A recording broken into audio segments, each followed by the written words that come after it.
Si vous venez de vous faire arrêter par un agent verbalisateur, qu'il s'agisse d'une contravention ou d'un délit,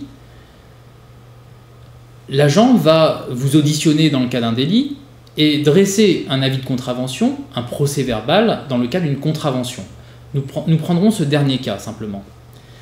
Si un agent souhaite vous verbaliser pour un franchissement d'une ligne continue, pour un franchissement d'un feu tricolore, pour je ne sais pas, un téléphone tenu en main au volant, l'attitude première à adopter est de, bien évidemment, jamais signer l'avis de contravention, ne jamais reconnaître l'infraction et ne jamais payer immédiatement.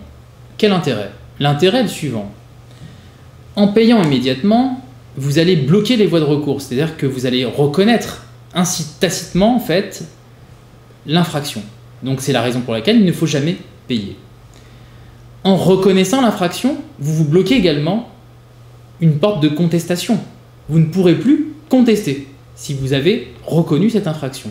Donc c'est la raison pour laquelle il ne faut jamais reconnaître.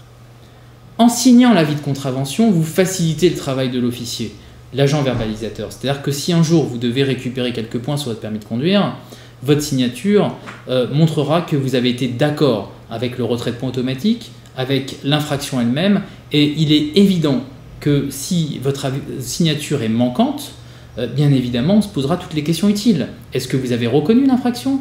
Est-ce que le retrait de points vous avait été annoncé? Et c'est la raison pour laquelle il ne faut jamais signer un avis de contravention, et c'est votre droit le plus total. N'ayez pas peur des menaces des agents verbalisateurs, ça va être souvent le cas lorsqu'ils vont vous dire par exemple de signer, ou sinon ils vont rajouter tel ou tel avis de contravention. Sachez-le simplement, en signant vous reconnaissez l'avis de contravention et à partir de là vous êtes fermé dans les voies. Et surtout s'il vous reste quelques points sur votre permis de conduire, faites très attention. Je vous conseille fortement, après avoir agi dans mes conseils les plus précieux, de vous rapprocher d'un cabinet d'avocats afin de mettre en place une stratégie, bien évidemment, du permis de conduire et préserver votre droit de conduire.